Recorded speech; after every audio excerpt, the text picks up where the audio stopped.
oscilación tiene que ver un poco también con la disponibilidad de los métodos de identificación, pero también con la posibilidad de conocer los, digamos, los factores laborales que pueden estar dándonos la pista de que está la micobacteria. Bueno, los factores de riesgo son estos que estuvimos viendo, los estudiantes veterinarios, los transportistas, los laboratoristas, que a pesar de tener medidas de protección, bueno, pueden infectarse. En los humanos sabemos que la gente es un patógeno que transmite sobre todo el ganado bovino, que puede inhalarse, como se inhala el Mycobacterium tuberculosis común, a partir de animales enfermos, y va a dar también por la manipulación de las vísceras, que eso se ve en el frigorífico, que aerosoliza el bacilo y bueno, ahí adquieren la infección, y da las formas pulmonares que en el humano son iguales a las que da la tuberculosis común, o sea que no se puede clínicamente diferenciar. Y también, bueno, por la ingestión antes de la leche no pasteurizada, ahora ya eso prácticamente no pasa, pero sí puede ingerirse por vísceras que están contaminadas, que a veces puede pasar. Y acá, cuando se ingresa el bacilo por la ingestión, da las formas extrapulmonares, las formas intestinales, camares, y también puede ser por contacto cutáneo, por mordeduras, ya que este bacilo también está en animales domésticos. Nosotros tuvimos un caso en el cual había un gato que había adquirido, estaba enfermo, había infectado al dueño, y cuando el veterinario, la veterinaria era una chica, le quiso sacar una muestra, el gato la muerde, y esa lesión en el dedo no curaba, y terminó siendo una Mycobacterium bovis que le transmitió el gato. Así que la verdad que tuvo una mala suerte, pero bueno, no es tan común, pero puede pasar. Bueno, y la transmisión de humanos a humanos es más errática, no se conoce mucho, pero se sabe que en pacientes HIV positivos son más susceptibles de poder adquirirlo. Y también tener en cuenta que la BCG también es un Mycobacterium bovis, que también puede generar a veces complicaciones, puede generar osteomielitis, abscesos, linfadenitis, y últimamente se está usando en adultos para el cáncer de vejiga, para el tratamiento del cáncer de vejiga, y a veces puede generar alguna de estas complicaciones, además de los niños recién nacidos. Bueno, y la afección en los bovinos va a generar, bueno, distintas patologías, sobre todo en las vacas, de infertilidad, disminución de la producción láctea, y bueno, la afección respiratoria, que es a partir de la cual se transmite, y a veces la transmiten a otros ganados, no solo las vacas, sino que pueden estar los porcinos, bovinos, ovinos, bueno, y ahí los animales domésticos o salvajes. En Argentina hay un plan de prevención tratando de erradicar esta tuberculosis, tratando de identificar a los animales enfermos. Para eso se le coloca la PPD, para identificar si están infectados o no, y supuestamente el enfermo, las PPD positivas, las vacas hay que sacrificarlas y no tendrían que entrar a los frigoríficos. Nosotros sabemos que a veces esto no pasa, sino que en realidad se hace una observación macroscópica de las vísceras, en donde ahí salen al exterior todos los bacilos, y estos trabajadores están expuestos y son los que eligen qué vaca está enferma y cuál no. Mientras tanto, están en ese ambiente en donde se infectan y reinfectan bastante. Por eso es importante saber la actividad laboral cuando aparece alguna de estas tuberculosis.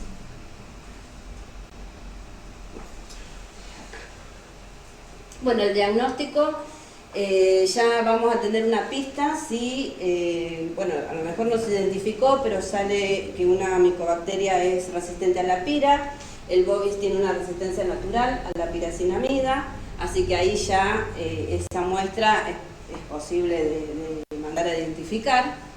Tienen la característica de no crecer bien en los medios comunes, en los medios de cultivo lento, necesitan un medio de cultivo, el Stonebreed, y ahora actualmente es más eficaz hacer la tipificación genotípica. Esto, bueno, no está tan disponible, después Sandra nos va a contar, pero no es algo que se tenga en toda Argentina, en toda la región. Entonces, bueno, por eso por ahí es tan difícil encontrar datos de la incidencia de esta patología en Argentina. Y bueno, lo que sí es importante informar al laboratorio de que hay un antecedente, una probabilidad por el antecedente laboral de que sea un bovis, para que el laboratorio o lo derive o haga realmente estas pruebas especiales. El tratamiento es igual, se trata con las 3 drogas que restan, tiene es bien eficaz, con la misma cantidad de dosis, 60 dosis en la primera fase, y sí se prolonga la segunda fase. En vez de ser de 4 meses, es de 7 meses. Y en pacientes que tienen alguna comorbilidad como diabetes o HIV y se ve que no responden bien a este tratamiento, se le puede sumar una 4ª droga.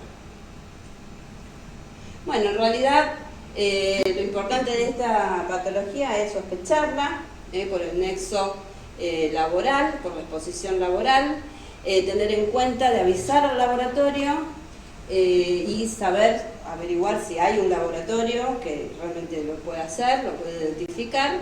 Y bueno, y esto, si bien no es una patología que tiene una alta incidencia, pero en ciertos grupos sí es importante identificarlos porque la vamos a encontrar. Bueno, no sé si quedó alguna duda, si me querían preguntar algo. Si no, doy lugar. Sí. Buena pregunta. Sí. ¿Qué les parece, por qué no podemos controlar la tuberculosis acá en Argentina? A diferencia de otros países donde está más controlada. Porque no tenemos seguimiento de los contactos, o porque gran parte o una proporción no despreciable de los infectados no hacen el tratamiento. Y bueno, para dónde hay que apuntar, ¿no? Porque... Claro.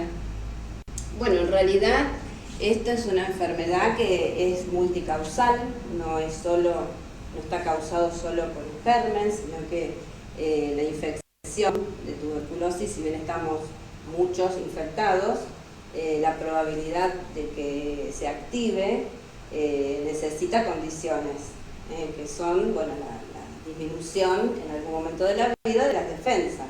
Un 10% de los infectados en algún momento de la vida pueden activarla, el 90% no. Y bueno, estas condiciones tienen que ver también con las condiciones de vida, porque tienen que ver con la desnutrición, con otras coinfecciones, sobre todo el HIV, con la diabetes, o sea, con el control de esas otras enfermedades. Y bueno, y la calidad de vida de los pacientes influye muchísimo, por eso no es una enfermedad multicausal, no solamente es el germen, sino las condiciones que está viviendo la sociedad, que van a influir muchísimo también en poder controlarla. Nosotros no estamos tan descontrolados, pero tampoco estamos pudiendo bajarlo, estamos como estables ahí. Y bueno, y todas las crisis, tanto la del COVID como las crisis que vamos pasando en el país, después se ve cómo repercuten. No instantáneamente, no a lo mejor ese año, pero a los 2 años o al año que le sigue la crisis, vemos cómo hay un aumento. Y bueno, el tema del control, la prevención, sí, una de las primeras cosas es poder primero cortar la cadena de transmisión, que es hacer el diagnóstico precoz y el tratamiento completo. El tratamiento es muy largo, es muchas pastillas, es engorroso de terminar, por eso tenemos este nivel de abandono. Y bueno, otra manera de prevenir también son los contactos, porque ahí es donde podemos ofrecer a los menores de 19 años la profilaxis, o sea, el tratamiento de esa infección latente. También es una tarea ardua, porque por cada caso puede haber entre 5, 6 o 10 niños, y bueno, y el trabajo de los equipos de salud, sobre todo de atención primaria, se sobrecargan en la evaluación y después en el tratamiento de estos chicos. Así que... Sí, Silvina. No, perdón, por llegar tarde, pero te pregunto, ¿qué nos diferencia de otros países de Latinoamérica? Porque, o sea, nosotros no somos más pobres que Chile. Chile tiene menos casos, ¿no? O Uruguay, me parece que está bien, las crisis sí son más frecuentes, pero quizá en medicina pública tenemos más servicio que otros países latinoamericanos. No sé, una cosa que se te ocurra. No debemos tener en Sudamérica. No, en realidad nosotros tenemos, digamos, mucha disparidad en las zonas geográficas. En el norte, por ejemplo, vemos que sí, que hay altas tasas. Nosotros Santa Fe no tenemos tan alta tasa. Y bueno, y con respecto a los otros países, no sé, con Chile la verdad que no te puedo responder porque nunca hice la comparación, no hicimos la comparación. Casi todos los países de América aplican el tratamiento supervisado, la estrategia TAES, y bueno, y en reuniones que se han hecho todos más o menos tienen los mismos criterios.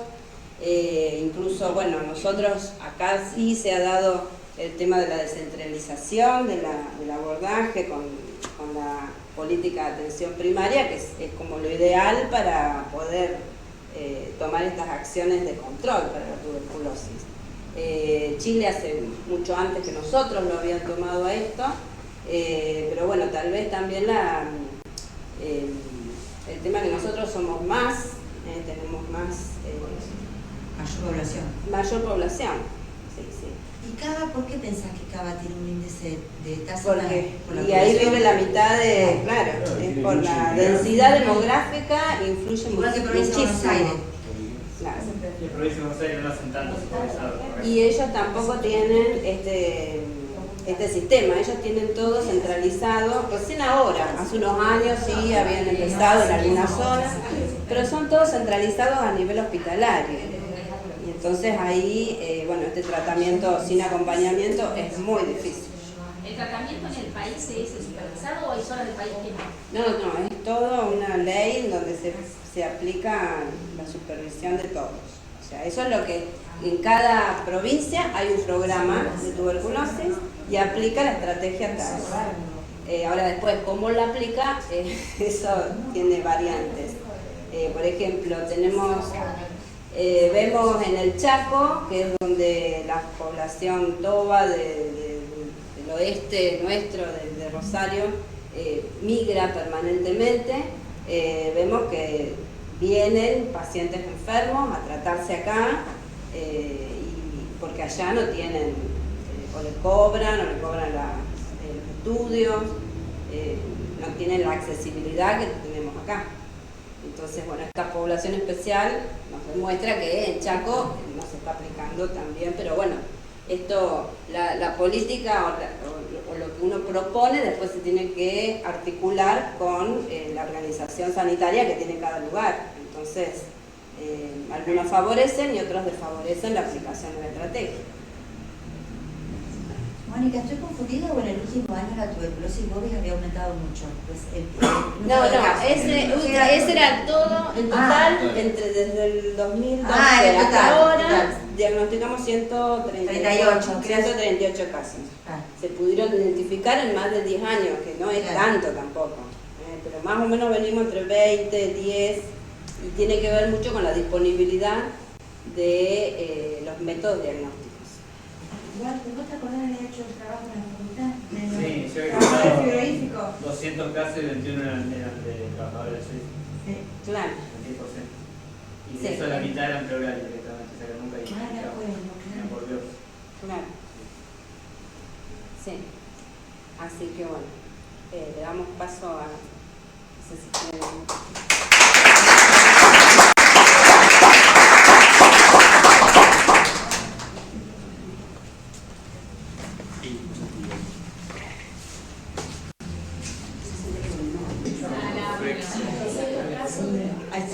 Bueno,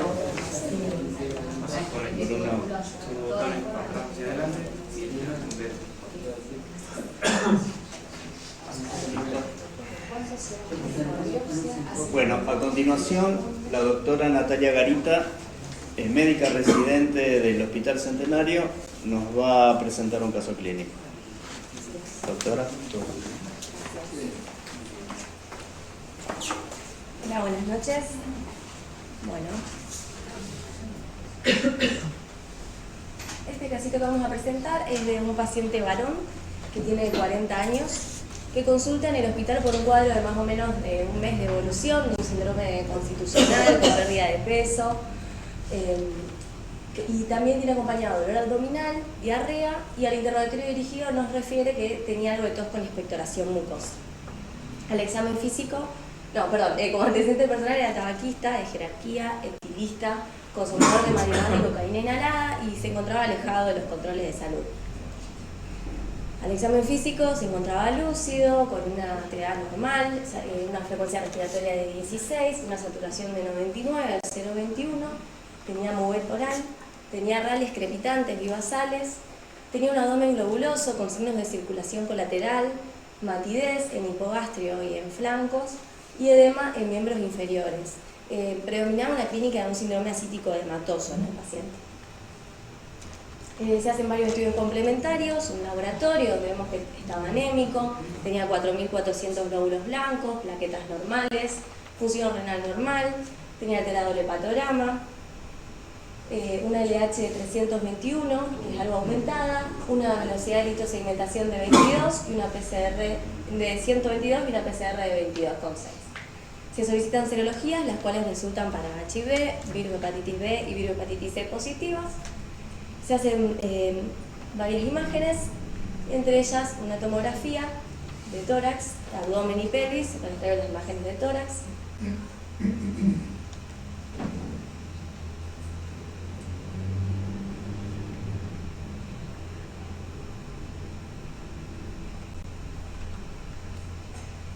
Que describía múltiples áreas de patrón de árbol de brote bilateral, derrame pleural bilateral con despegamiento de las hojas de 11 milímetros, un nódulo de segmento lingular sólido de límites poco definidos de 15 milímetros, ganglios mediastinales en rango no megálico, ascitis marcada, engrosamiento parietal con alteración densitométrica a nivel del colon ascendente. Bueno, acá les traigo un poco la evolución clínica del paciente. Cuando ingresó se realiza el diagnóstico de HIV, como les había dicho, hepatitis B y hepatitis C. Al día 4, con estas imágenes que vemos en la tomografía, se solicitaron esputos y también se hizo un lavado bronquialveolar con aislamiento de Mycobacterium tuberculosis y de histoplasmosis también. Se inicia tratamiento con anfisina y antibacilares. Y el día 6 presenta como complicación un cuadro de abdomen agudo, por lo cual se ingresa a quirófano, se hace una laparotomía exploradora y se constata una perforación a nivel de ilio, por lo que se realiza una ileostomía y va a cursar el postoperatorio a terapia intensiva. Evoluciona mal, aproximadamente en el día 8 tiene un shock refractario con falla multiorgánica y el paciente fallece.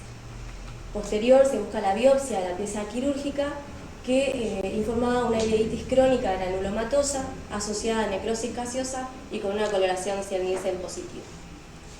Bueno, este es el casito completo. No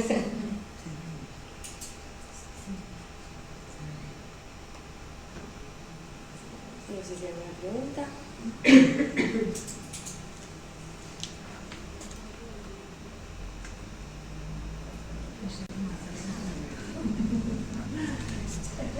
Consulta, ¿indicaron corticoides al inicio? No se indicaron corticoides al inicio. el antígeno, el hepatitis B tenía antígeno en superficie, ¿cómo es que es positivo hepatitis B? ¿Con qué marcadores? La verdad que no recuerdo bien, pero tenía una hepatitis activa, sí. O sea que la parte, digamos, de ascitis tenía que ver con la Sí. una hepatitis. Exactamente, sí. Incluso se estudió ese líquido y también eran compatibles los valores con un poco con hipertensión portal.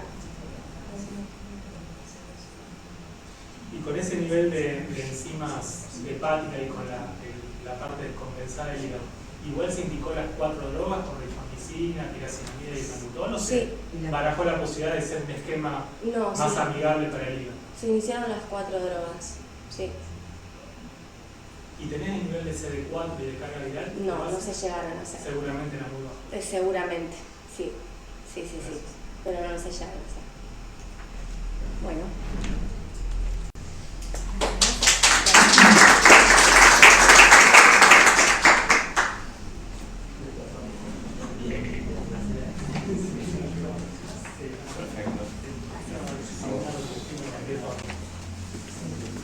Bueno, a continuación el doctor Fernando Biasuti, médico infectólogo del programa provincial de VIH y TBC, nos va a hablar sobre actualización en tuberculosis y HIV. Sí, estos dos, vamos a ver si atrás, para que adelante.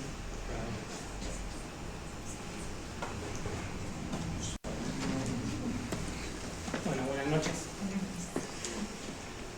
Bien. Bueno, seguramente lo han escuchado nombrar y hay una palabra bastante de moda que es la sindemia, que es cuando dos patologías se potencian entre sí. Y tuberculosis y VIH es claramente una sindemia. Fíjense que más del 20% de las muertes en VIH se deben a tuberculosis. Y más del 20% de las muertes en tuberculosis se producen en pacientes con VIH positivo.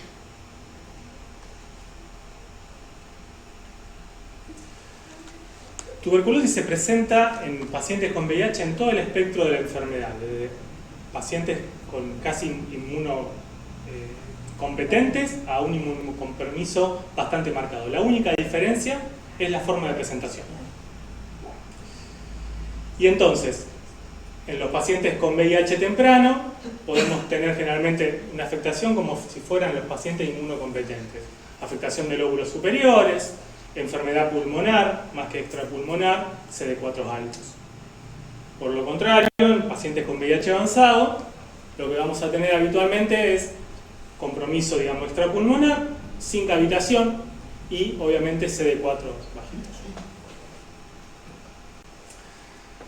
A nivel país, como había dicho Mónica anteriormente, no tenemos un buen registro de los pacientes que tienen tuberculosis, el registro del VIH. No llegamos al 30% de los casos notificados que tienen cargado el resultado del VIH.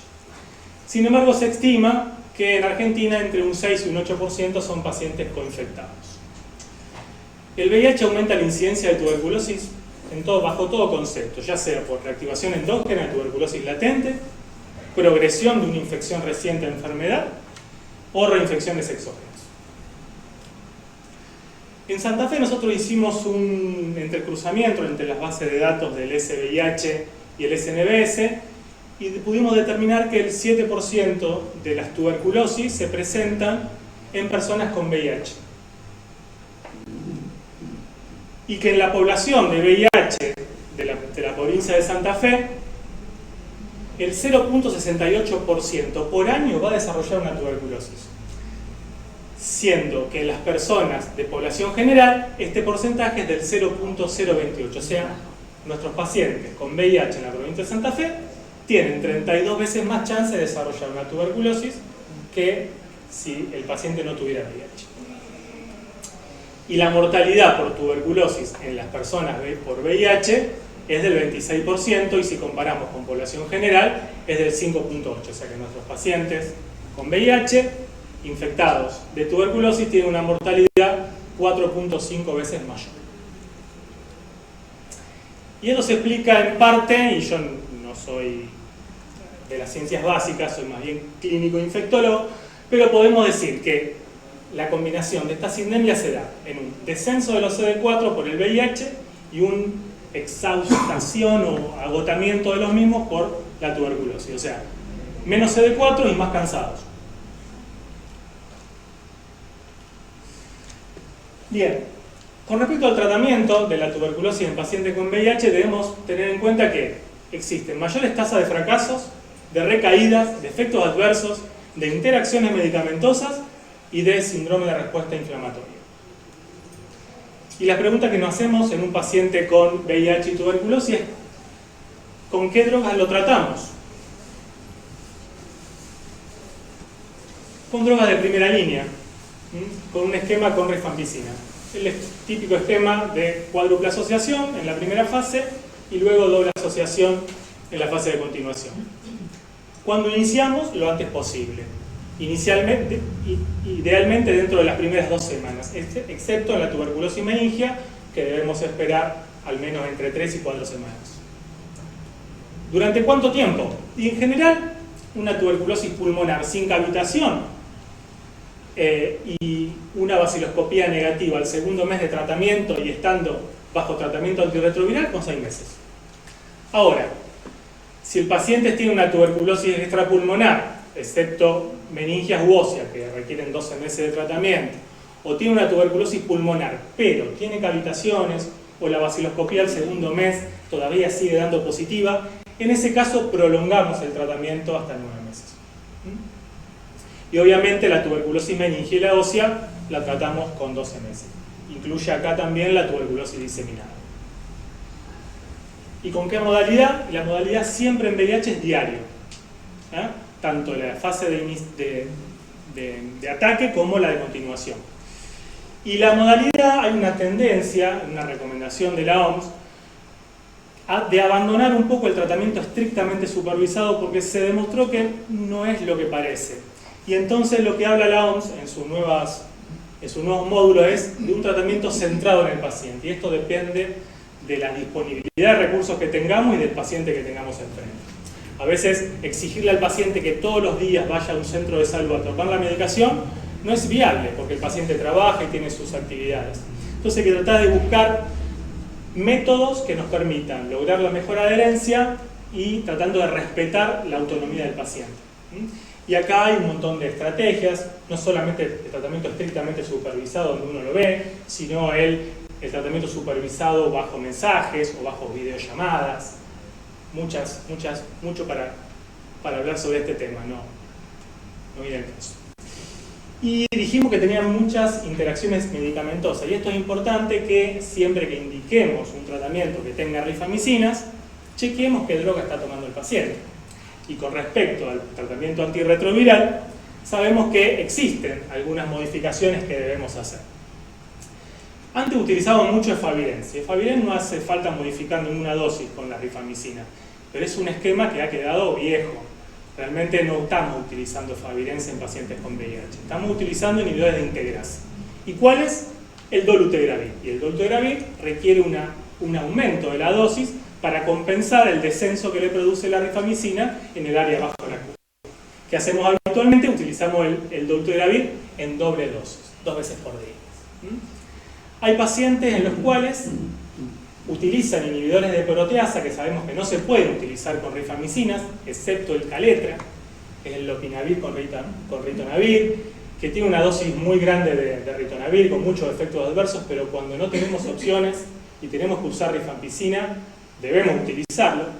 Pero tenemos una opción en aquellos pacientes que están con hiperbusteados por inhibidores de proteasa y no podemos cambiarle el esquema porque son pacientes fallados para VIH. En ese caso podemos utilizar la rifabutina. Y podemos utilizarla en dosis baja de 150 miligramos con el hiperbusteado que esté haciendo, que generando el darunavir con el ritonavir. O sea que si tenemos un paciente con VIH y podemos elegir el esquema, le ponemos dolutegravir doble dosis. Y si tenemos un paciente VIH con un esquema en que no podemos elegir, pues entonces podemos pedir rifabutina y seguimos utilizándolo con el esquema de hiperbusteado que venía realizando. Uso de corticoides en VIH, en tuberculosis mejor dicho. Bueno, junto con el inicio de los antituberculostáticos, siempre en tuberculosis meningia, no hay duda, y en tuberculosis pericárdica es condicional porque está demostrado que es efectivo en pacientes VIH negativos, y no así en VIH positivo, pero por extrapolación lo utilizamos, pero es condicional. Y como un tratamiento de un SIRI, un síndrome de respuesta inmunológica ya instalado, que no responde a los AINES, entonces ahí indicamos la prednisona o la dexametasona en estas dosis que son altas como tratamiento. Pero tenemos otra opción, en aquellos pacientes muy inmunodeprimidos, con CD4 menos de 100, que tienen tuberculosis diseminada o tuberculosis extrapulmonares, que tienen una carga viral elevada, son pacientes que están predispuestos a desarrollar el síndrome de respuesta inflamatoria. Y en estos casos podemos utilizar un tratamiento preventivo con prednisona, 40 miligramos de día, con varias consideraciones. Primero, debemos evaluar que la respuesta inicial al tratamiento haya sido relativamente buena, que tenga una tuberculosis que sea sensible, por lo menos a rifampicina o al esquema que esté utilizando, y debemos descartar que no esté con un Kaposi o con una hepatitis reactiva. Dos palabras antes de terminar con respecto al SIRI. Más o menos la prevalencia del SIRI en pacientes con tuberculosis y VIH depende de la serie y depende de las definiciones, pero podríamos decir que un 28 y 30% de los pacientes va a desarrollar un SIRI. ¿Cuáles son los factores que predisponen al desarrollo del SIRI? Básicamente los que estoy marcando acá. Un CD4 bajitos, carga viral alta y tuberculosis extrapulmonar. Hay una diferencia entre el SIRI de aquellos pacientes que inician tratamiento para tuberculosis y después inician el tratamiento antirretroviral, o aquellos que ya venían con tratamiento antirretroviral y desarrollan una tuberculosis. No, realmente la proporción es igual, independientemente de si iniciaron antes el tratamiento retroviral o lo inician ahora. ¿Cuál es el requerimiento de corticoides en los SIRI en estos pacientes? Y el 70%. Un tercio lo van a necesitar indicarlo por vía endovenosa y los 2 tercios por vía oral. Y lo importante es que el SIRI no determina la evolución final del tratamiento, porque no negativizan más lento las vaciloscopías, no negativizan más lento los cultivos, y la evolución final o el outcome final es igual. O sea que el SIRI no predispone a peor evolución. Para ir terminando, sabemos que el tratamiento antirretroviral disminuye drásticamente el desarrollo de tuberculosis y la mortalidad por todas las causas, y que este efecto es potenciado por la quimioprofilaxis. Y acá me voy a referir a la tuberculosis latente en pacientes con VIH. Sabemos que la quimioprofilaxis que utilizamos en estos pacientes, el fundamento es que curaría, o sea, esterilizaría las lesiones de tuberculosis latente, previniendo una nueva infección mientras se está utilizando, y esto le daría tiempo al tratamiento antirretroviral de subir los CD4, subir la relación CD4-CD8 y proteger de nueva adquisición de infección. Así todo, pacientes con carga viral indetectable y con CD4 arriba de 500 persisten con un riesgo de 2.5 mayor de desarrollar tuberculosis, por el solo hecho de ser VIH. Ante un paciente con VIH, que tenemos en el consultorio, la primera pregunta que nos hacemos no es si tiene una tuberculosis latente. La primera pregunta que nos hacemos es, ¿tiene una tuberculosis activa?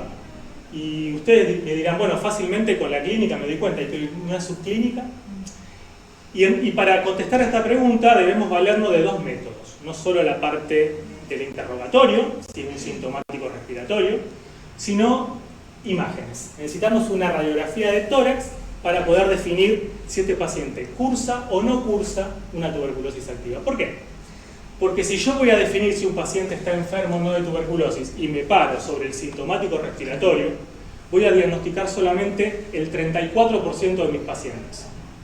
Si yo a la clínica le sumo la radiografía, ya sea en forma simultánea o escalonada, me permite diagnosticar al 84% de mis pacientes. O sea que cuando vamos a evaluar un paciente en el consultorio, no solo la clínica de la búsqueda del sintomático respiratorio, sino la placa de tórax. Y una vez que descartamos que tenga una enfermedad activa, ese paciente debemos buscarle, ahí sí la segunda pregunta es, ¿tiene una infección latente?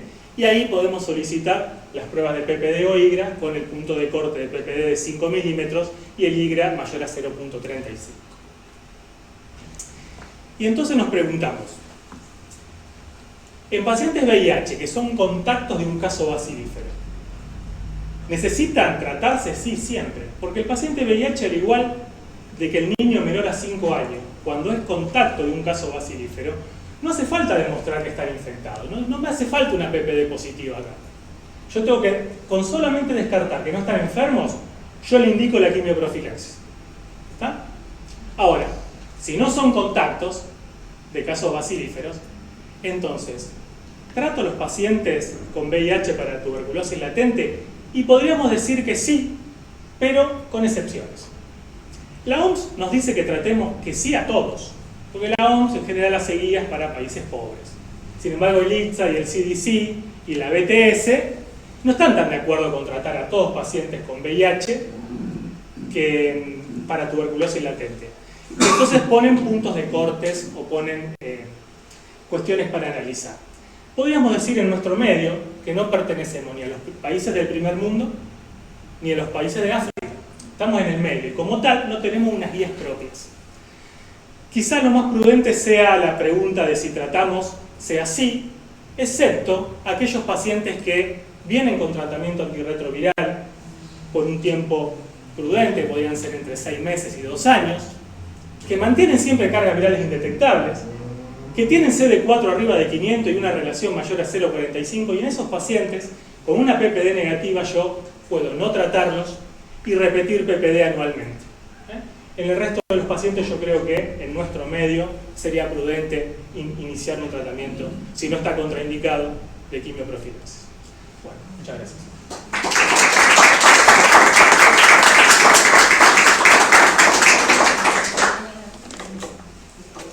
Fernando, tengo una pregunta. Sí. La PPD, por lo que veo, le da mucha relevancia. Me imagino que tanto a la positividad como al viraje. El viraje quizá ahí sí es como más representativo. Sí. Nosotros no la tenemos tan presente a la PPD como un dato para considerar hacer o no quimioprofilaxis. ¿Eso es así? ¿Se puede extrapolar a la población general el tema de la PPD? ¿O los nuevos IGRA o los nuevos marcadores que hay tienen mayor sensibilidad y especificidad para eso? Mirá, la OMS te dice que vos podés usar cualquiera de los dos.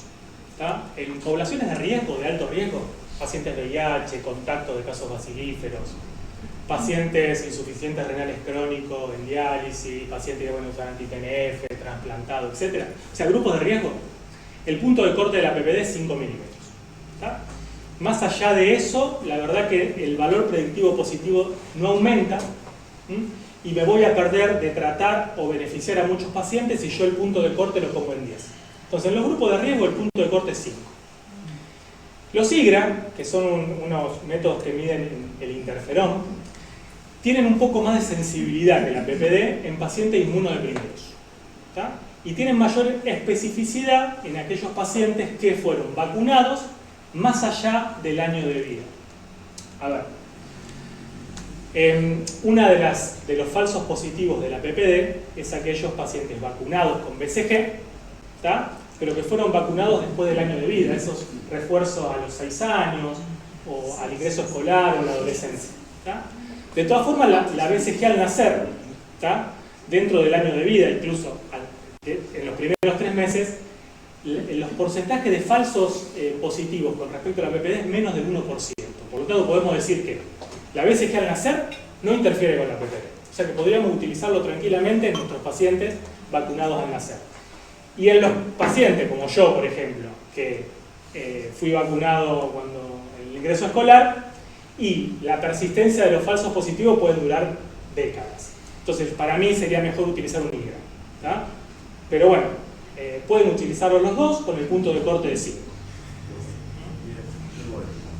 Eso explica, por ejemplo, yo particularmente VIH, así en consultorio no veo, pero sí veo el paciente que viene para usar anti-TNF de dermatólogos o de reumatólogos, un punto de corte de 5, me veo obligada a saber inmunoprofilaxis. Sí, sería eso lo Y si correcto. es un señor grande que a lo mejor tuvo 2 dosis de BCG o 3 dosis de BCG, Y acá lo mejor sería utilizar un IGRA.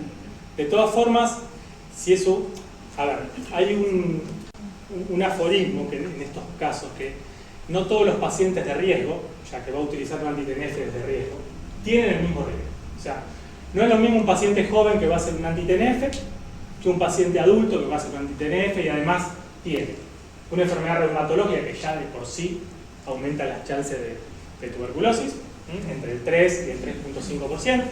Si además tiene diabetes, que también aumenta la chance. Si además está utilizando corticoides de altas dosis y metotrexate, que también aumenta la chance. va sumando puntos. O sea, va sumando puntos. Entonces a veces la PPD, aunque sea negativa y si el paciente es de muy alto riesgo, uno se plantea, bueno, pero esta PPD negativa puede ser uno comprometido y por eso no levantó PPD tranquilamente. O es la PPD negativa porque realmente no está infectado. Bueno, me genera la duda. En ese caso, lo que yo puedo utilizar es lo que se llama un dual testing. A un paciente que inicialmente la PPD fue negativa, pero yo sospecho que puede estar infectado por el medio donde vive y porque está muy inmunodeprimido, le pido un cuantiferón. ¿Ya?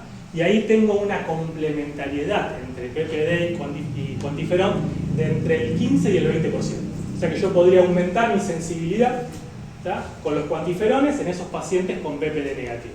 Esa es la utilidad del dual testing en nuestro medio, que sería, digamos, casi el único nicho para utilizar los dos tests. ¿Y el tiempo de la quimioprofilaxis?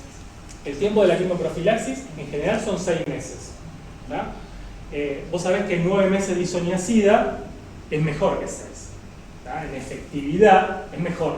Ahora, cuando vos trazás la carrera de los dos, vos te das cuenta que como con 6 meses cumplimentaron más los pacientes y abandonaron menos, la eficiencia fue igual. ¿Ya? Pero si yo tengo un paciente muy inmunocomprometido y le puedo hacer 9 meses, yo le hago 9 meses. ¿Ya? Porque 9 meses es mejor que 6. ¿Ya? Ese es el concepto. Ahora tenemos otras opciones, no solamente isoniazida, tenemos tratamientos acortados. Podemos utilizar doble asociación 3 meses, podemos utilizar rifampicina 4 meses, o incluso esquemas acortados de 12 tomas, como el denominado 3HP con isoniazida y rifapentina. O sea, hay varias opciones. En el país tenemos isoniazida, la vieja isoniazida, la doble asociación y la rifampicina. ¿Qué pasa si hace toxicidad hepática? Porque no pasa ¿Con un tratamiento o con una quimioprofilaxis? Claro, paciente PPD positivo, pendiente de algún tratamiento anti-TNF y ha probado otro, digamos, queda esa opción. Bien. Toxicidad hepática al mes de hacer isoniazida. Bien. Como vos sabés, estos pacientes no están enfermos de tuberculosis. Vos estás haciendo algo preventivo que debería, cuando vos sopesás, estar encima de los riesgos, porque si no, no lo haces. Riesgo-beneficio. Si vos así todo querés hacerlo y te dio toxicidad con la isoniazida, podés probar con rifampicina. De hecho, la rifampicina o las rifamicinas son las mejor toleradas en las comparaciones de todos los trabajos, incluso en adultos y en niños. La rifampicina, la toxicidad de rifamicinas, tiene que ver, es idiosincrática. No tiene que ver ni con la dosis, como la isoniazida, que es dosis y edad dependiente. O sea, no tiene que ver con eso, es idiosincrática. Se toca, te toca, y si no te toca, no te toca. Y lo más probable es que no te toque. Entonces, si vos hiciste toxicidad con isoniazida, podés probar con rifamicina. Y si te hace toxicidad con las dos, y bueno, riesgo-beneficio, no lo vamos.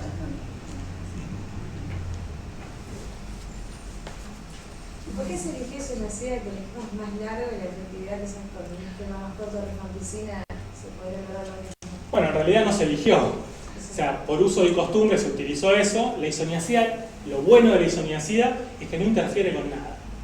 Lo puede utilizar en los HIV, en los renales.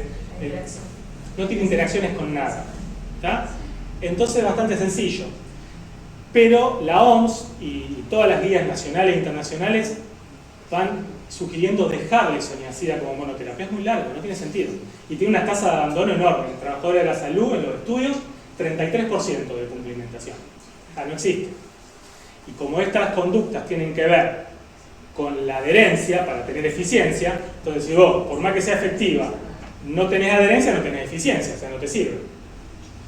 Fernando, y en el caso de este paciente que era para tratarlo, un esquema de tratamiento de un paciente que ya viene con una cuestión hepática previa. Bueno, este paciente me parece que iba a tener un desenlace fatal de cualquier forma, con corticoides, sin corticoides, con lo que vos quieras. De todas formas, es interesante que si tiene una descompensación hepática, yo isoniazida y piracinamida no se la pongo. ¿Tá? Habría que haberle armado un esquema más amigable para el hígado, que podría ser levofloxacina, etambutol, si tiene una función renal aceptable, un aminoglucósido, y si se puede, y no tiene ninguna citopenia, pero este tendría una anemia, utilizar lilesolén. Ese sería un esquema no hepatotóxico que podría haber iniciado este paciente. Pero no, igual me parece que no tenía, estaba cerca. Una pregunta, a veces nos pasa en el consultorio que a los 2 meses nos dificulta mucho conseguir el efecto de control en muchos pacientes que no tienen más o conseguimos muestras malas, no representativas. ¿Deberíamos ser invasivos con todos esos pacientes?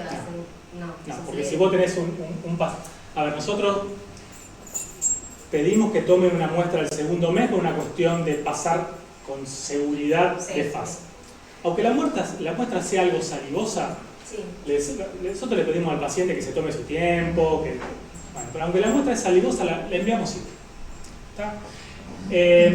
Si el paciente no tiene tos y está clínicamente bien, perfecto. O sea, eso no nos va a detener de pasarlo de fase. ¿Me explico? Sobre todo si tenemos un diagnóstico inicial que nos dice que el paciente era sensible a las drogas que está utilizando. No tiene mucho sentido esperar. Muchos esperan al cultivo del segundo mes. Bueno, pero resulta que si vos esperás el cultivo, estás haciendo 3 meses. Con vaciloscopía negativa, el segundo mes, tranquilamente lo podés pasar de fase.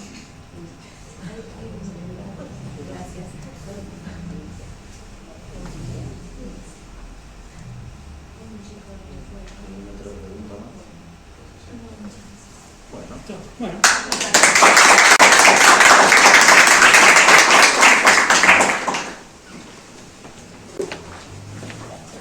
Bueno, y para finalizar, la doctora Sandra Fajardo, bioquímica, jefa de CREBIOT, Centro Regional de Estudios Bioquímicos de Tuberculosis, nos va a hablar sobre nuevos métodos de detección en tuberculosis.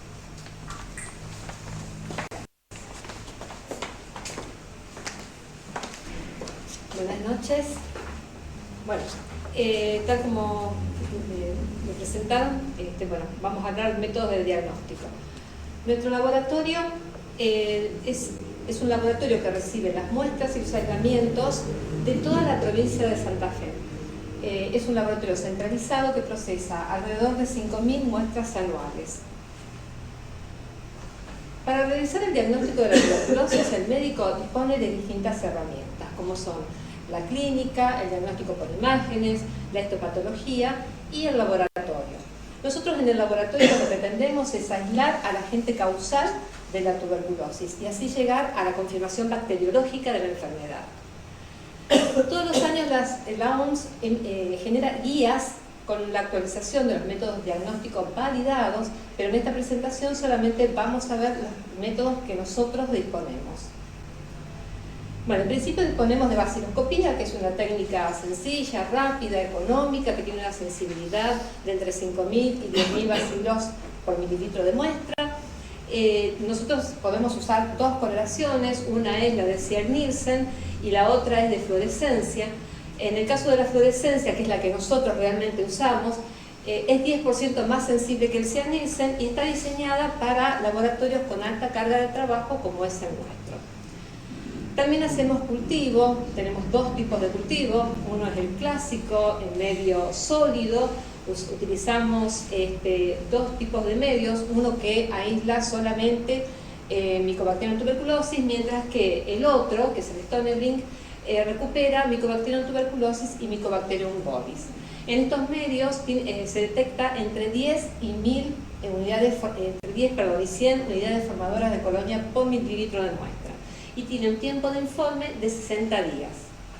El otro método, que es mucho más sensible, detecta menos de 10 unidades formadoras de colonia, es el medio líquido y que se procesa en un equipo automatizado. Tiene un tiempo de informe máximo de 42 días y en este medio pueden desarrollar en forma simultánea Mycobacterium tuberculosis y Mycobacterium bovis. ¿Cómo hacemos la identificación? Bueno, nosotros usamos inmunocromatografía lateral, que lo que hace es detectar un antígeno específico de Mycobacterium tuberculosis y nada más que eso, no hacemos otro método. ¿Qué pasa entonces con el bovis? ¿Cómo llegamos al diagnóstico de bovis? Bueno, en principio es muy importante lo que dijo Mónica con respecto a la sospecha clínica, es decir, conocer la epidemiología del paciente. Eso es lo que nos va a orientar a buscar el Mycobacterium bovis. Para eso, y además, por supuesto, si le hacemos una prueba de sensibilidad y tenemos la resistencia a la piracinamida, que no va a estar acompañada con resistencia a rifampicina, o sea, no es el caso de un paciente multiresistente, vamos a sospechar un bovis. Nosotros lo que disponemos es de un método que es el de la piracinamidasa, que lo que hace es detectar una enzima específica y que una vez que hacemos la piracinamidasa, lo que hacemos es derivar al referente para la confirmación de esa prueba el aislamiento. El referente lo que utiliza es un método molecular que es APAL-MTB, que lo que hace es desarrollar, amplificar los genes, las bandas, y buscar las bandas específicas presentes en esta bacteria. Entonces, con esas bandas específicas se puede identificar el Mycobacterium bovis. Bueno, el pasado en el laboratorio pudimos diagnosticar 23 Mycobacterium bovis. Eran provenientes, como dijo Mónica, de Villa Gobernador Galvez, Rosario y Rafaela. En 2 además hubo resistencia a la isoniazida y hubo 4 muestras que fueron extrapulmonares. Para hacer la sensibilidad utilizamos las presiones automatizadas que tienen un tiempo de informe de 7 a 12 días y que, o sea, 7 a 12 días posteriores al cultivo, y nosotros solamente probamos la iso, la rifa y la piracinamida. En cuanto a los métodos moleculares, hay 2 cosas importantes que hay que mencionar. Una es que no diferencian a los microorganismos vivos. No podemos decir, porque un método molecular se ha detectado, que ese paciente tiene una bacteria viva. Y también tenemos que decir que un resultado negativo no descarta la tuberculosis. Dentro de los métodos moleculares nosotros tenemos 2. Uno es el Ginexpert Ultra, que detecta 16 bacilos por mililitro de muestra y que además detecta una mutación en el gen ROPB que produce la resistencia a la rifampicina. También tenemos Vidimax, que detecta 0,5 bacilos por mililitro de muestra y que además de la resistencia a rifampicina detecta mutaciones en los genes, en el CACHI y en el promotor INA, que son los que confieren resistencia a la isoniazida de alta y baja concentración, y que este método no está validado para muestras extrapulmonares. También hacemos la determinación de ADA en líquido pleural, líquido acítico y líquido cefalorraquídeo, que no puede realizarse en empiemas y en líquidos pleurales hemolizados, y que tiene falsos positivos en el caso de enfermedades malignas, autoinmunes y leucemias. Por eso la determinación de ADA es una herramienta complementaria, pero no diagnóstica. ¿Cómo es nuestro algoritmo de trabajo?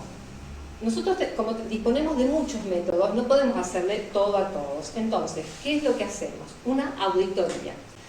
Para hacer la auditoría nos basamos en los datos que están consignados en la orden de análisis, en la información que rescatamos de toda la epidemiología, ya sea de CISA, de CICAP, incluso de los antecedentes que tenemos nosotros en el software del laboratorio. Y entonces ese es el motivo por el cual es imprescindible contar con información de calidad, todos los datos filiatorios bien escritos, correctos, y los antecedentes del paciente, ya sea comorbilidades, factores de riesgo, antecedentes de tratamiento previo. Entonces, en las muestras de diagnóstico de pacientes que tienen factores de riesgo, comorbilidades o pediatría, o muestras extrapulmonares, vamos a utilizar cultivo rápido. Eso es lo que priorizamos. Si queda muestra, hacemos cultivo lento, y si queda muestra, le hacemos el método molecular. En el caso de las muestras pulmonares con baciloscopía negativa, que son para diagnóstico, vamos a cultivar y hacer método molecular solo en el caso de que tengamos factores de riesgo. Entonces irían a cultivo lento. Todas las muestras que tienen cultivo positivo de diagnóstico, le hacemos prueba de sensibilidad. Nosotros desde el año 2010 aplicamos prueba de sensibilidad universal. De ahí que, según nuestros números, más o menos la tuberculosis multiresistente oscila entre 10 y 20.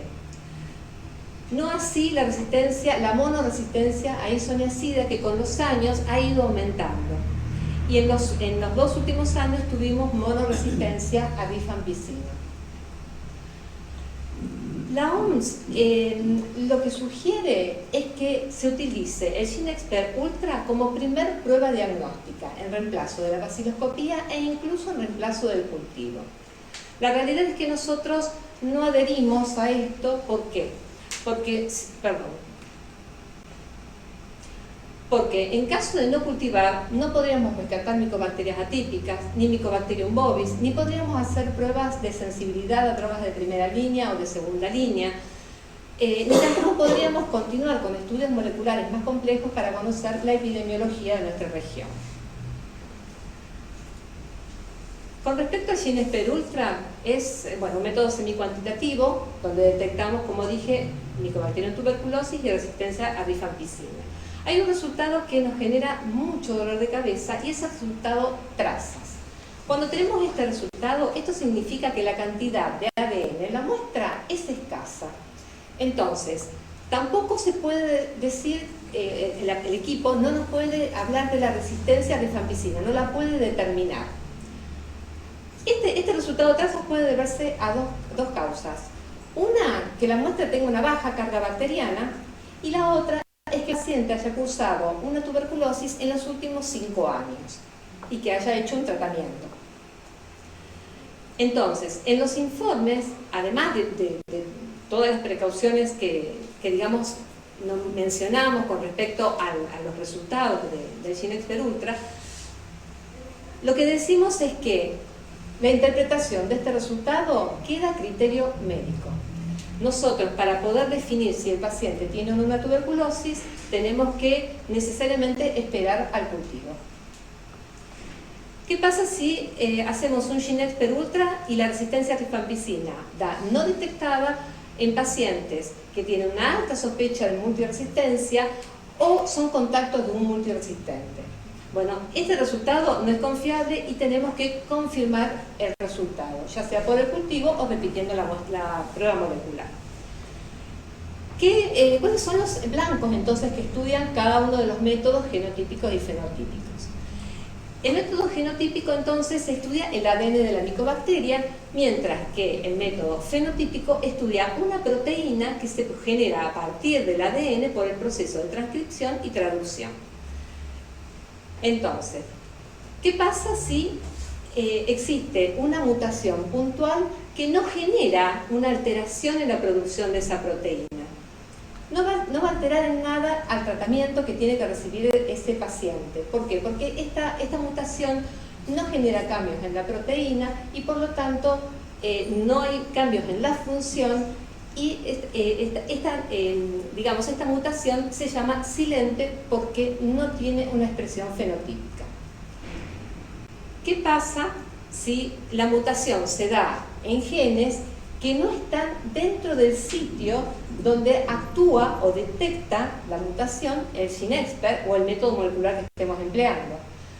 Nos va a decir que es sensible, pero si la proteína que genera a partir de esa mutación está muy alterada, vamos a tener una resistencia. Entonces, ese es un caso de falso sensible.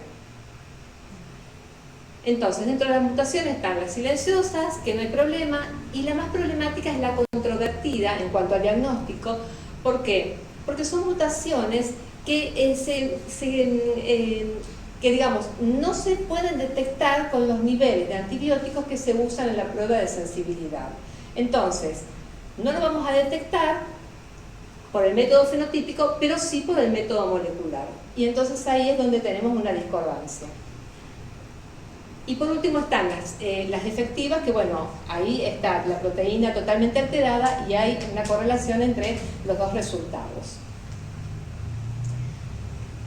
En el CONI, en el Instituto CONI, ellos tienen un equipo que es el GeneXpert XDR, que se puede utilizar en muestras para determinar la resistencia a isoniazida, fluoroquinolonas, etionamida, amikacina, carbamazepina y capreo.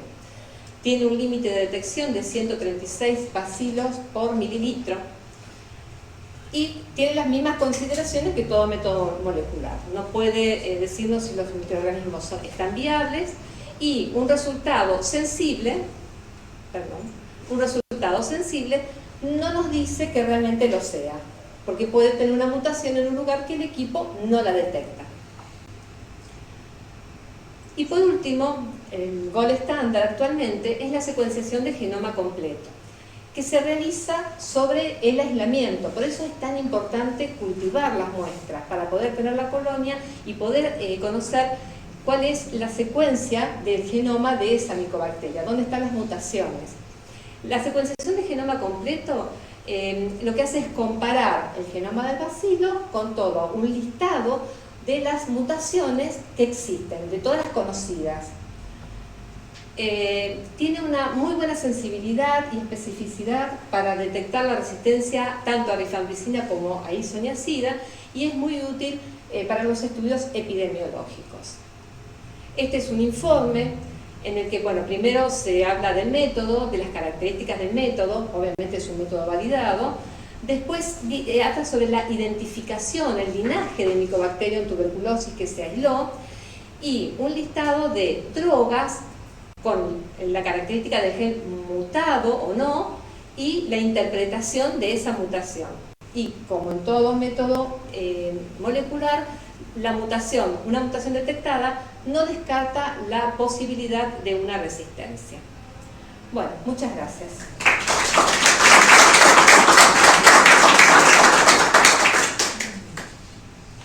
Una pregunta. Respecto a la muestra, cuando es hemólisis, sí, ¿alguna consideración interfiere en algo con las muestras? Sí, interfiere, obviamente que interfiere. De todos modos, bueno, primero lo único que vamos a poder hacer es cultivarla. Lo ideal sería poder intentar tomarle otras muestras al paciente que no sean hemoptoicas, pero bueno, a veces no se puede, y en ese caso lo único válido es el cultivo. O sea, no, en la baciloscopía no vas a ver nada, y en las pruebas moleculares interfiere la sangre, entonces no se pueden hacer. Un comentario que me llamó la atención es ¿Sí? 5 años para ver. Sí, a nosotros también. A nosotros también. Realmente es un problema. Bueno, y ese resultado trazas, nosotros lo que hicimos es una estadística que la comparamos, obviamente tenemos mucho menos pacientes, la comparamos con las muestras de Muñiz, y el 50% corresponde a pacientes que han tenido tratamiento previo. El otro 50% sí son tuberculosis.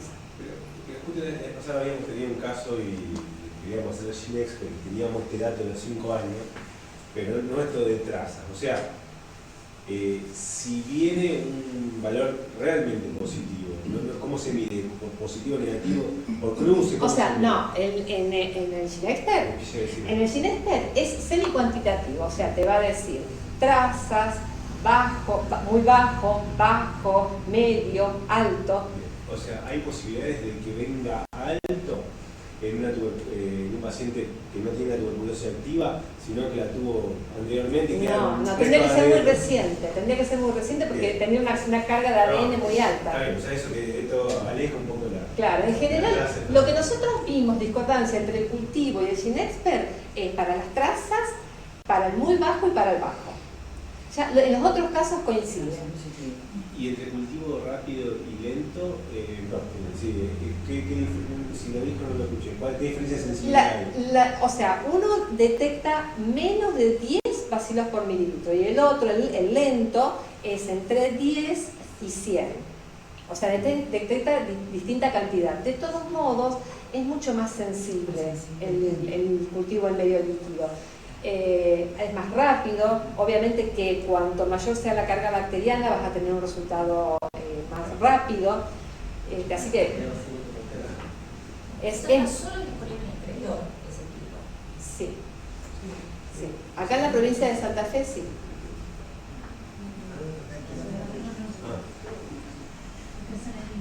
Claro, a ver si tenemos estos 45 días, yo creo que ninguno el 1% se detecta el día 45, la mayoría. Mira, ya te pero bueno. Claro, o sea, eso es lo que te dice, digamos, el protocolo. O sea, el equipo está diseñado para dar el final a los 42 días. Obviamente que si la curva viene plana, ya está. Ya está. Ahora, muchas veces nos pasa que la curva viene queriendo y puede ser un contaminante. Entonces eso confunde. Puede ser una micobacteria atípica y eso también confunde. Entonces, o sea, la micobacteria atípica seguramente la vamos a jerarquizar, depende del caso, pero bueno, hasta que no se cumplen los 42 días no se puede retirar. Y además el equipo, el software del equipo no te permite retirarlo, o sea, no te va a dar un resultado. Una pregunta más que nada para el caso de Rosario, el tema de GeneXpert que se hace en el solo en el interior, ¿hay, digamos, algo acordado de que donde se deriva, digamos, desde otro lugar la muestra, sea solo los pacientes inmunodeprimidos o nosotros podemos enviar muestras de todos los pacientes a hacer GeneXpert, por ejemplo? ¿Vos querés hacer una búsqueda activa? No, quiero saber si un paciente específico, por ejemplo, el HIV. A ver, está indicado especialmente para los pacientes inmunodeprimidos, ya sea HIV, pacientes oncológicos, pacientes con enfermedades autoinmunes, epidita, consumo problemático de drogas, alcoholismo, o sea, en todas esas enfermedades, en todas esas, digamos, comorbilidades o factores predisponentes está indicado. Nosotros en particular lo que tratamos de hacer es un GeneXpert por paciente, en todos los pacientes. A veces se puede y a veces no se puede. Tenemos un límite de recursos humanos fundamentalmente, o sea que no podemos hacer a todos, porque no nos alcanzarían las horas del día para poder hacerlo. Pero en general tratamos primero de seleccionar a aquellos pacientes con algún factor de riesgo y después, si digamos queda tiempo, se le hace al resto de los pacientes. Sí. De los 23 casos de Mycobacterium bovis, Sí. ¿siempre la derivación fue asumiendo el derivante que había un factor de riesgo o cómo se llegó al diagnóstico si no crece en el medio sólido convencional? Es así. Sí. Son nosotros en realidad sembramos dos tubos. Un tubo que es el low stains, donde no crece, y un Stonebring, donde sí crece. Siempre. Y a veces crece, a veces no crece. Claro. No. El Mycobacterium tuberculosis. Siempre se siembra, a menos que no siempre se usan los dos tubos, porque eso además lo fabricamos nosotros, esos tubos, a ese medio de cultivo, entonces siempre tenemos, no hay problema con eso. Entonces, siempre le sembramos a menos que la muestra no alcance. Si el paciente, por sus características, va a tener que ser cultivado en medio líquido porque es más sensible y crece más rápido, entonces le vamos a dar prioridad a ese medio, al medio líquido. Cuando sobra muestra, entonces sí, lo sembramos en medio sólido. Siempre procuramos tener el medio sólido como referencia. ¿Sí? Pero eso en el laboratorio de ustedes, quizás. Sí. Claro. Sí, en general en los laboratorios incluso utilizan medios comerciales. Los medios comerciales no todos tienen el control de calidad del Malgran, que eso es importante. O sea, son medios que están validados, pero el medio para que sea de buena calidad, el medio a base de huevos, tiene que ser fresco. No puedes tener un medio acumulado 6 meses porque, bueno, lo más probable es que no te crezca nada. Sandra, y en la parte privada, digamos, si vos trabajás, digamos, en un privado y querés hacer una vaciloscopía, un cultivo, hasta un método molecular, ¿qué hay disponible en el privado hoy en día para hacer esos estudios? ¿Qué conoces? Sí. En el privado lo que se hace habitualmente es la vaciloscopia de Ziel-Nielsen, no fluorescencia. Se hace cultivo en medio sólido, hay laboratorios que aceptan la derivación de otros laboratorios privados. Tengo entendido que algún laboratorio tiene un método molecular, pero sinceramente lo desconozco a qué tipo de método molecular. Los validados son el GeneXpert y el BDMAX, otro método validado acá en Rosario, o por lo menos en la provincia de Santa Fe, yo no conozco. Y lo que normalmente se puede hacer ante una alta sospecha de tuberculosis, el médico debería comunicarse con el programa para que ustedes validen la necesidad de realizar otro estudio, ya sea un cultivo, una prueba de sensibilidad, o a partir de un medio ya crecido, hacerle la prueba de sensibilidad, la identificación, pero eso obviamente siempre validado por el programa.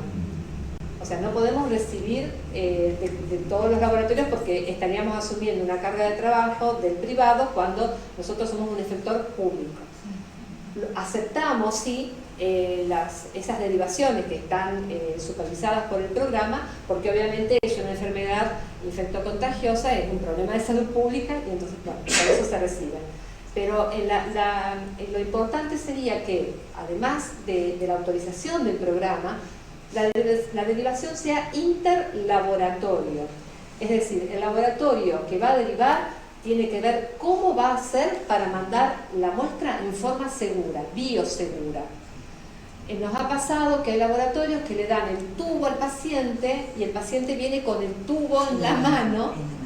Claro, y eso no puede ocurrir porque obviamente que es un riesgo biológico importante y además hay responsabilidades compartidas. Yo no sé si todos saben que cuando se transporta algo infeccioso, son tan responsables tanto el que envía como el que recibe. Entonces por eso hay que asegurar que ese traslado sea seguro.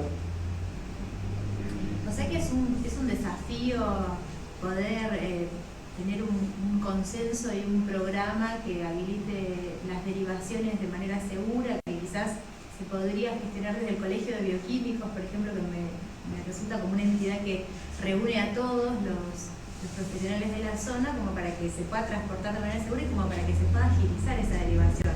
Pues yo no sé la experiencia del resto, pero yo todas las veces que pedí una vaciloscopía en el privado, todas las veces me vienen negativos y alguna vez los he mandado al carrasco al paciente, le insista y después vienen positivos. Entonces, yo creo que hay un déficit importante en el hallazgo del paciente, sobre todo en el privado. Por eso yo estaba pensando en eso. Es que si vos te parás sobre la vaciloscopía y sobre el cultivo lento, estás llegando tarde. Exacto. ¿No? Tipo, mal y tarde, digamos. Sí.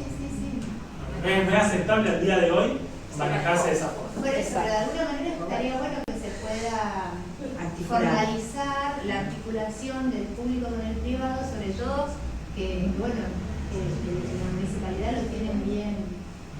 Sí, para el médico que trabaja solo en el privado se le complica. Claro. Particularmente trabaja en dos entidades, Claro. tengo fácil, pero para el que está en el privado solo tiene acceso. Sí, realmente es un problema. No hay convenios, eso es una pena que no haya convenios entre la municipalidad y los privados. En el caso de la tuberculosis, para otras patologías hay convenios. Sobre todo que se trata en el ambiente público. Claro. No hay forma de que vos compras. Claro, exacto. Exactamente. Sí, alguna situación se da o se compensa en relación a los estudios de sensibilidad porque todos los privados terminan retirando medicación de algún centro de salud público y ahí el médico del público le pide otra muestra para que pueda entrar al CREBIOS y ahí hacerle los estudios de sensibilidad. Por ahí, bueno, eso se puede sanear, pero en el diagnóstico no llegamos. Gracias. ¿Alguna otra persona?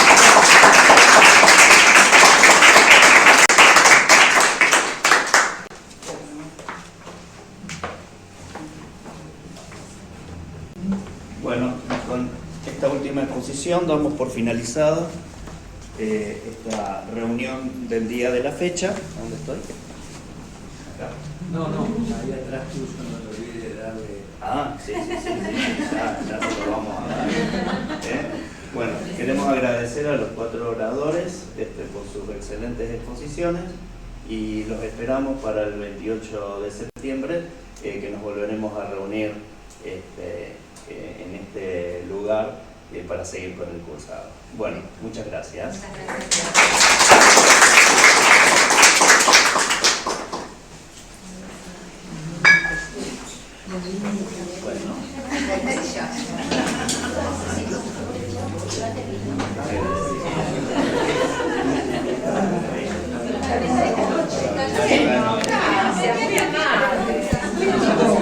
Hubo más queja en el medio sobre el sonido. ¿Sí? No, después no. Bien, bien. Porque dejaba de funcionar el micrófono, no se puede.